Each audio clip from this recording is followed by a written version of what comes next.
Hello guys, good morning यार, good morning, good evening, good night. तो कैसे हैं आप लोग? बढ़िया एकदम। ओके, तो आज हमारे 75 आरटी चैलेंज का 71वां दिन है और आज हमारे बस आखिरी के 5 दिन बाकी हैं, उसके बाद ये चैलेंज हमारा पूरा हो जाएगा। डे 71, 72, 73, 74 एंड 75, बस 5 दिन है और खत्म।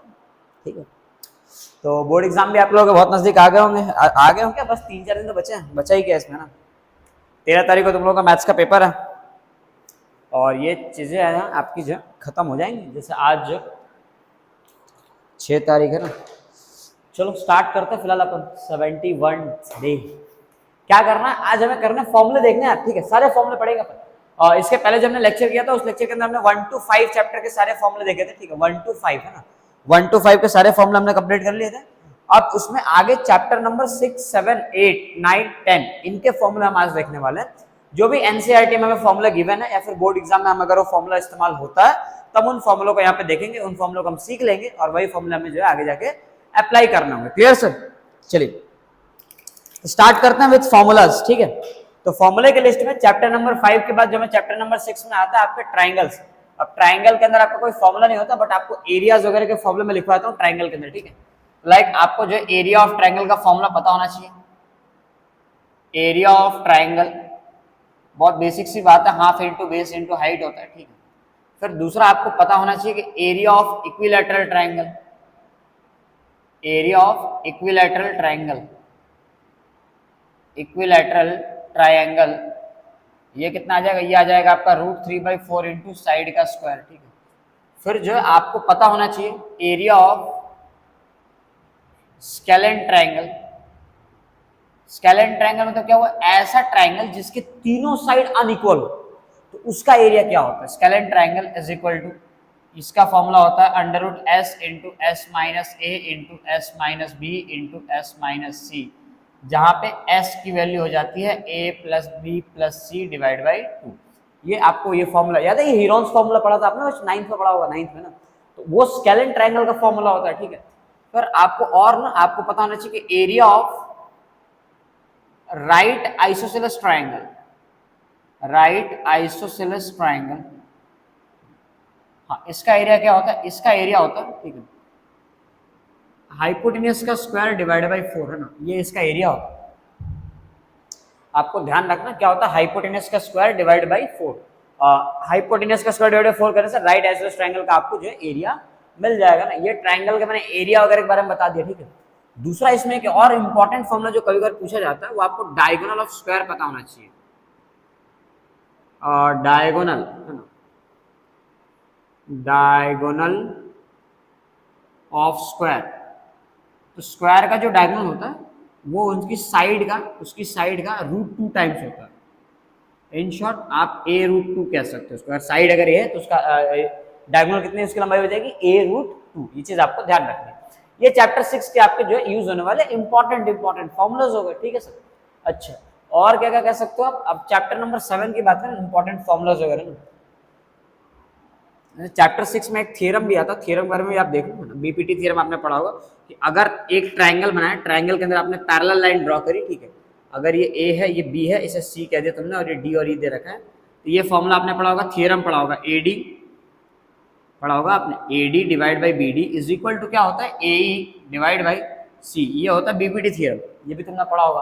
पाइथागोरस थ्योरम वगैरह तो पढ़ लिया होगा। ठीक है, अब हम स्टार्ट करते हैं विद चैप्टर नंबर 7 है ना। तो 7th चैप्टर के फॉर्मूले, 7th चैप्टर का सबसे पहले तुम्हें फॉर्मूला पढ़ा होगा तुमने, और distance formula, distance between 2 points, distance between any 2 points. कोई भी 2 पॉइंट के बीच में अगर आपको डिस्टेंस निकालना हो, याद है डिस्टेंस फॉर्मूला पढ़ा था? क्या होता है डिस्टेंस फॉर्मूला? डिस्टेंस फॉर्मूला होता है सर √x2 माइनस x1, यानी दोनों के x कोऑर्डिनेट का डिफरेंस और उसका स्क्वायर, प्लस दोनों के y कोऑर्डिनेट का डिफरेंस और उसका स्क्वायर, इन दोनों का सम। ये आपको देगा कोई भी 2 पॉइंट के बीच का डिस्टेंस। फिर नेक्स्ट आपने पढ़ा distance of any point, distance from origin, बोलो डिस्टेंस फ्रॉम ओरिजिन। किसी भी पॉइंट की दूरी अगर ओरिजिन से निकालना हो तो डायरेक्ट रिजल्ट याद रखना, आपको करना है √ में x का स्क्वायर प्लस y का स्क्वायर, ये आपका आंसर आ जाएगा। √x² plus √y, √x² plus y² आ जाएगा इसका आंसर। डन। नेक्स्ट पार्ट देखो, नेक्स्ट पार्ट। ठीक है, इसके अलावा और कुछ फॉर्मूला इस्तेमाल होते हैं, बिल्कुल होते हैं। देखो इसके अलावा आप तीसरा फॉर्मूला इसमें मैं आपको लिख के दिखा दूंगा। एक होता है सेक्शन फॉर्मूला, आपने पढ़ा होगा। सेक्शन फॉर्मूला क्या होता है, अगर मान लो आपको ऐसे दो पॉइंट दे रखे हैं जिनके कोऑर्डिनेट मान लो तुम्हें गिवन है x1, y1 और ये पॉइंट भी ऐसे कोऑर्डिनेट दे रखा है तो x2, y2। तो एक रैंडम पॉइंट P मान लो जो इसको m1 रेशियो m2 में डिवाइड कर रहा है, तो इसके जो कोऑर्डिनेट आएंगे x, ये निकालना होता है। तो इसके लिए क्या फॉर्मूला होता है, यहाँ पे x निकालने का फॉर्मूला हो जाता है m1 x2 plus m2 x1 divided by m1 plus m2, और इसी का y कोऑर्डिनेट निकालने का फॉर्मूला हो जाता है m1 y2 plus m2 y1 divided by m1 plus m2।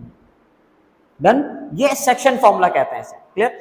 इसमें एक मिड पॉइंट फॉर्मूला करके आप पढ़ते हैं कि अगर दो पॉइंट दे रखे, दो पॉइंट है, दोनों पॉइंट के एग्जैक्ट मुझे मिड पॉइंट अगर निकालना हो, इसके कोऑर्डिनेट अगर x और y निकालना हो, तो क्या फॉर्मूला होता है x1 plus x2 divide by 2। ऐसा करने से तुम्हें x मिल जाएगा, है ना, और y1 plus y2 divide by 2 करने से अपने को जो है y मिल जाएगा। तो इस प्रकार से आप चैप्टर नंबर 7 के फॉर्मूले कंप्लीट करते हैं। चैप्टर नंबर 7 में पहले एरिया ऑफ ट्रायंगल करके भी एक टॉपिक था, उसके अंदर भी एक लंबा चौड़ा फॉर्मूला आता था एरिया ऑफ ट्रायंगल का। हालांकि वो इस बार डिलीटेड पोर्शन में है, वो पार्ट नहीं है, तो उसके फॉर्मूले को हम यहाँ पे इंक्लूड नहीं कर रहे हैं। ठीक है सर। नेक्स्ट आपका पार्ट आता है चैप्टर नंबर 8। अब चैप्टर नंबर 8 के अंदर जो फॉर्मूला आता है ट्रिग्नोमेट्री का। अब देखो उसके अंदर पहले तो फॉर्मूला तुम्हें ये याद, रेसिप्रोकल फॉर्मूला की साइन थीटा रेसिप्रोकल होता है कॉसेक थीटा का, ये बात पता होनी चाहिए। फिर दूसरा तुम्हें पता होना चाहिए कॉस थीटा जो है रेसिप्रोकल होता है सेक थीटा का। फिर तुम्हें ये पता होना चाहिए कि टैन थीटा जो है वो रेसिप्रोकल होता है कॉट थीटा का। बस इसके साथ साथ तुम्हें पता होना चाहिए कि टैन थीटा का एक और फॉर्मूला होता है sir sine theta divide by cos theta. Along with this तुम्हें यह भी याद होना चाहिए कि कॉट थीटा का भी एक फॉर्मूला हो जाएगा, that is cos theta divide by sine theta. ये सारे फॉर्मूले आपके हो गए। अब यहां से आप और फॉर्मूले भी बना सकते हैं। कैसे? आप कॉसेक थीटा का भी फॉर्मूला देखो, कॉसेक को यहां लाओ, साइन को नीचे लेके आ जाओ, तो cosec theta is equal to 1 upon sine theta बन जाएगा। समझ में आ रही क्या? सेक थीटा को यहां भेजो, कॉस को नीचे लेकर जाओ, तो sec theta is equal to 1 upon cos theta आ जाएगा। Same cot theta is equal to 1 upon tan theta. चीजें वैसे चलती जाएंगी। डन। लेकिन अब इसमें एक फॉर्मूला और भी बन सकता है। क्या? सिर्फ कॉसेक को मल्टीप्लाई करो, साइन को नीचे मत लेके आओ, तो क्या मिलेगा? Sine into cosec is equal to 1, sec into cos is equal to 1, tan into cot is equal to 1। ऐसे फॉर्मूले मल्टीपल फॉर्मूले बनाए जा सकते हैं, ध्यान रखना। ठीक है। अच्छा, इसके अलावा और क्या क्या फॉर्मूले आते हैं? इसके अलावा आपको ये ध्यान रखना होगा ट्रिग्नोमेट्री के अंदर, ठीक है, कि साइन थीटा जो है वो किसका रेशियो होता है? परपेंडिकुलर बाय हाइपोटेन्यूस, है ना। कॉस थीटा का जो रेशियो होता है बेस बाय हाइपोटेन्यूस का रेशियो होता है, ठीक है। आपका जो टैन थीटा होता है वो परपेंडिकुलर बाय बेस होता है। एंड कॉसेक थीटा, अब यहाँ से रेसिप्रोकल स्टार्ट हो जाएगा, ये हो जाएगा h बाई पी, ठीक है। सेक थीटा आपका क्या हो जाएगा? ये हो जाएगा आपका h by B. And finally आपका कॉट थीटा क्या हो जाएगा? ये हो जाएगा आपका b बाई बी। ऐसे आपको याद रख लेना। फिर इसके लास्ट में आप ट्रिग्नोमेट्री के 3 आइडेंटिटीज पढ़ते हैं। तीनों आइडेंटिटीज बड़े काम की होती है। पहला होता है sine square theta plus cos square theta is equal to 1। Second आप पढ़ते हैं second sec square theta minus tan square theta is equal to 1।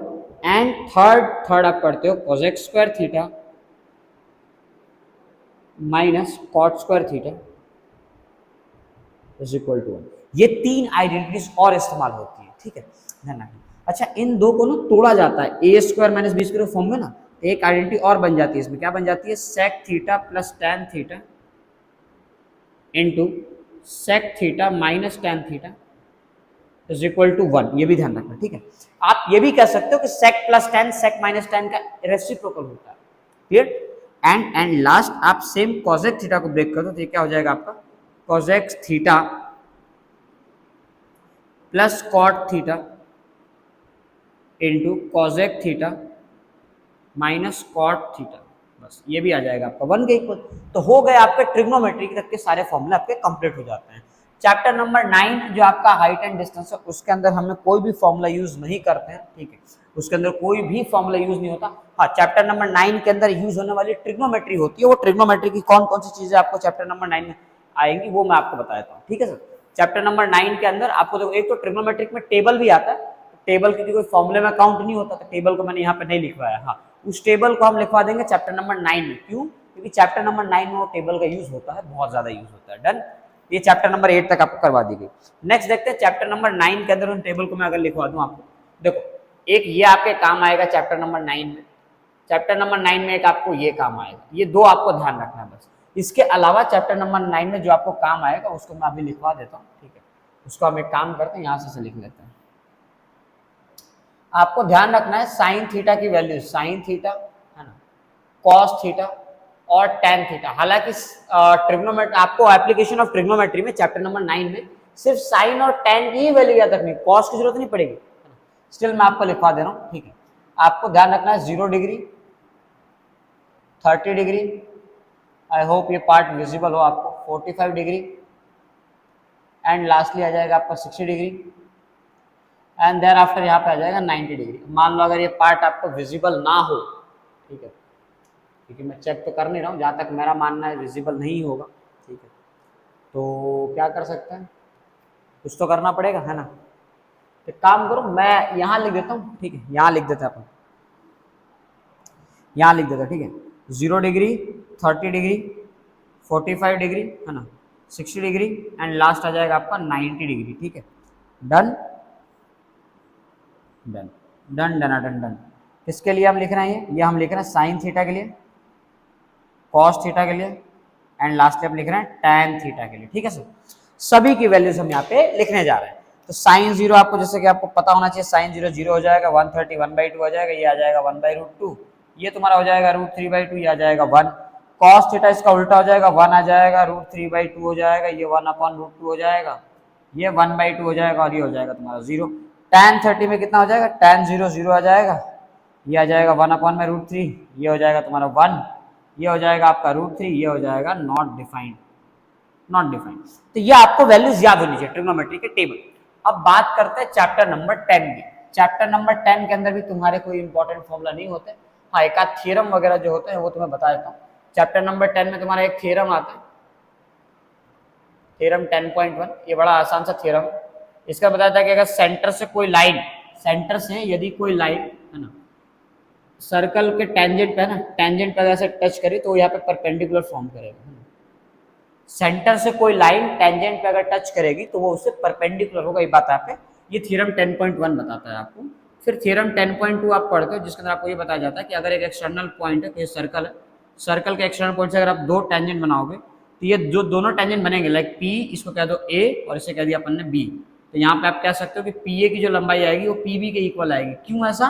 क्योंकि एक्सटर्नल पॉइंट से टेंजेंट की लेंथ इक्वल आती है, ये आपने थ्योरम 10.2 के अंदर आपको पढ़ा होगा, ठीक है, पढ़ा भी होगा आपने।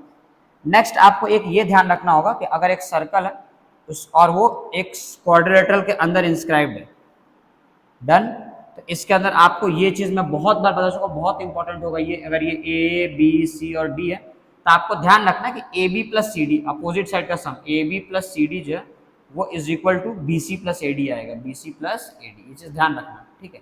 इन सभी इंपॉर्टेंट रिजल्ट्स के बीच में आपको एक रेडियस निकालने का भी फॉर्मूला आना चाहिए कि अगर एक राइट एंगल ट्रायंगल के अंदर कोई सर्कल इंस्क्राइब्ड है, ठीक, तो उसका जो रेडियस होगा, एक राइट एंगल ट्रायंगल के अंदर सर्कल अगर इंस्क्राइब्ड है तो इसका जो रेडियस आएगा, रेडियस, तो रेडियस का फॉर्मूला होगा perpendicular plus base minus hypotenuse divide by 2।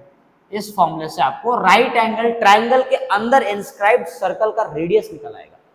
Clear बात समझ में आ गई? चलो, तो आज हमने चैप्टर नंबर 6 से स्टार्ट किया और चैप्टर नंबर 10 का हम खत्म कर रहे हैं। फिर हम कल के दिन वापस आएंगे, 72nd डे होगा हमारा, 70 से मतलब 72वां दिन होगा, है ना, 72, तो 72 डे होगा, डे 72। तो उसके अंदर हम क्या करेंगे, हम चैप्टर नंबर 11 से स्टार्ट करेंगे, 11 12 13 14, 4 चैप्टर के फॉर्मूले हम कल के दिन देखेंगे। क्लियर से? फिर उसके बाद क्या करेंगे, उसके बाद हम देखेंगे थ्योरम्स वगैरह, है ना, सभी थ्योरम्स पे एक वीडियो आ जाएगा। और उसके बाद क्या करेंगे मैं आपको बता दूंगा, सोचेंगे, मतलब ऐसा कुछ इमीडिएट नहीं सोचेंगे, आपको बता देंगे, ठीक है सर।